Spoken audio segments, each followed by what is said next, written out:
తెలియవు జన్మగా నే గడుపుతున్నానని ఈ మహిమ నీదేనని నీకైనా తెలుసాని నీకు చెప్పాలని ఒకే ఒక మాట మదిలోన దాగుంది మౌనంగా ఒకే ఒక మాట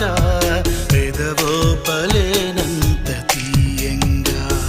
నా పేరు